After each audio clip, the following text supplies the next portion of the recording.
I invite you to consider the blessings promised to covenant-keeping disciples of Jesus Christ. For example, Nephi beheld the church of the Lamb of God in the latter days, and its numbers were few. The saints of God were also upon all the face of the earth, and their dominions were small.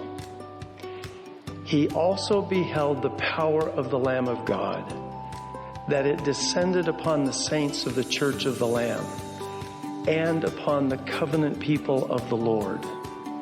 And they were armed with righteousness and with the power of God in great glory. The phrase armed with righteousness and with the power of God in great glory is not simply a nice idea or an example of beautiful scriptural language. Rather, these blessings are readily evident in the lives of countless latter-day disciples of the Lord. My assignments as a member of the 12 take me all over the world, and I have been blessed to meet and learn memorable lessons from many of you. I testify that the covenant people of the Lord today indeed are armed with righteousness and with the power of God in great glory. I have witnessed faith, courage, perspective, persistence, and joy that extend far beyond mortal capacity and that only God could provide. Hi, it's Ben, and I'm happy you joined me today for this highlight from chapter 54 of Isaiah. Isaiah 54 was quoted in its entirety by Jesus Christ when he ministered to the Nephite people following his resurrection, and is found in 3 Nephi chapter 22.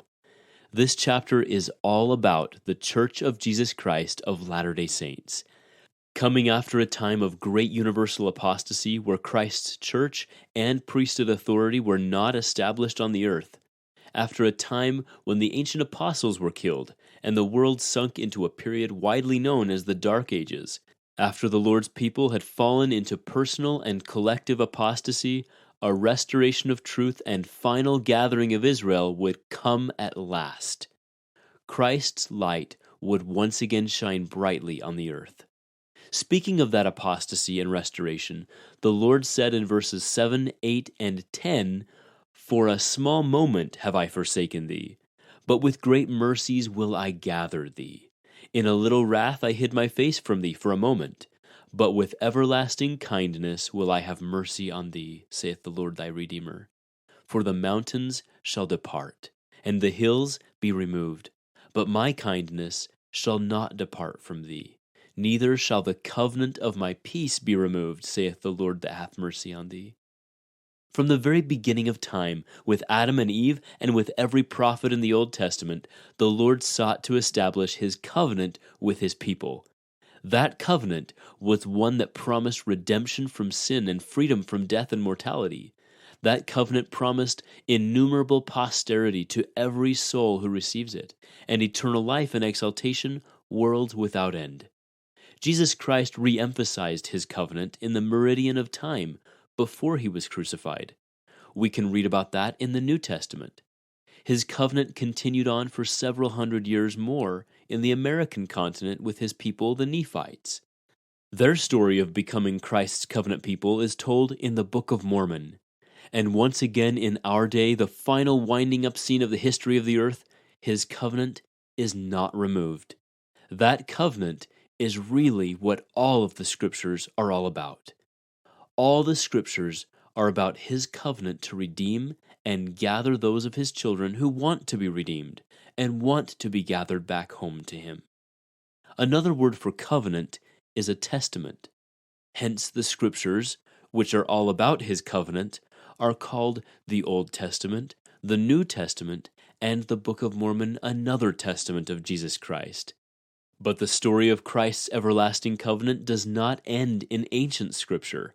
As prophesied by many prophets, there would come a restoration of all things in the fullness of times, a restoration that would commence the gathering of Israel for the last time, a restoration that would prepare the entire earth for the most heralded event in the history of the world, the glorious second coming of Jesus Christ. The instrument in that gathering would be the Book of Mormon, and the vehicle to bring it about would be the Church of Jesus Christ of Latter-day Saints, led with priesthood keys restored by ancient prophets, and a sign to the world that the gathering had begun, both here and on the other side of the veil of death, would be the rising of Latter-day temples throughout the earth. What an exciting thing to be part of! This chapter of Isaiah started out by acknowledging a prophesied truth, one we're very familiar with today. That is, that in the latter days, the number of members of Christ's church on the earth would be relatively few when compared to the rest of the world. To those few members of Christ's restored church in the latter days, the Lord said, "Enlarge the place of thy tent, and let them stretch forth the curtains of thine habitations. Spare not, lengthen thy cords, and strengthen thy stakes." We are encouraged to grow His church. But if you read it carefully, it's not just about growth in numbers. It's also about becoming stronger. Our bishoprics and stake presidencies, our stake and ward councils, including the Ward Youth Council, all function with that purpose. How can we strengthen the saints? In other words, how can we help them be fiercely loyal to their covenants and keep Christ and their covenants at the center of their lives? With or without you or I, the Church of Jesus Christ of Latter-day Saints will prosper and grow. Why? Because God has prepared and reserved some of His most faithful children to come to earth today, with sufficient faith in Him to receive His power and never allow the church as a whole to fall into apostasy ever again. Why will it continue to prosper and grow? Because the Lord wants it to. Will individuals choose to fall away? Sure. Will the church be slandered and attacked? Absolutely, from every side. But the Lord promised in verse 17 that no weapon that is formed against thee shall prosper, and every tongue that shall rise against thee in judgment thou shalt condemn. This is the heritage of the servants of the Lord. We will continue to see increasing opposition to the work of the Lord in the days ahead, but no weapon will prosper against this church. No, not one. In a powerful article written by President Russell M. Nelson in the April 2020 Liahona magazine that commemorated the 200th anniversary of the Restoration, our prophet stated, "Meanwhile, here and now, we live in a time of turmoil. Earthquakes and tsunamis wreak devastation. Governments collapse. Economic stresses are severe. The family is under attack. And divorce rates are rising. We have great cause for concern, but we do not need to let our fears displace our faith. We can combat those fears by strengthening our faith. Why do we need such resilient faith? Because difficult days are ahead," he said. Rarely in the future will it be easy or popular to be a faithful Latter-day Saint. Each of us will be tested. The Apostle Paul warned that in the latter days those who diligently follow the Lord shall suffer persecution.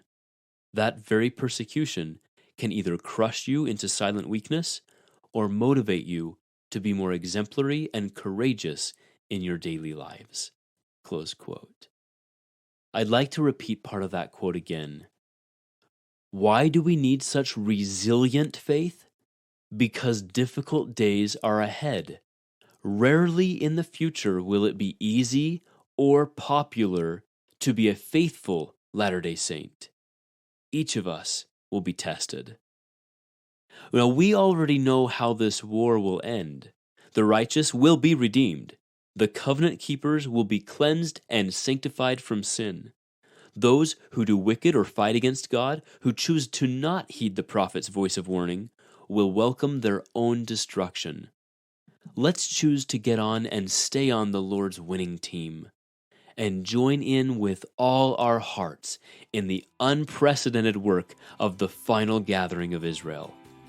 You and I are part of the greatest work taking place on the earth today. Never forget that, and always remember that as you face trials in your journey in that work, remember He goes before us, and on our left and on our right, He will bear us up, and in the end, he will come off as conqueror, and the faithful will be with him at his side.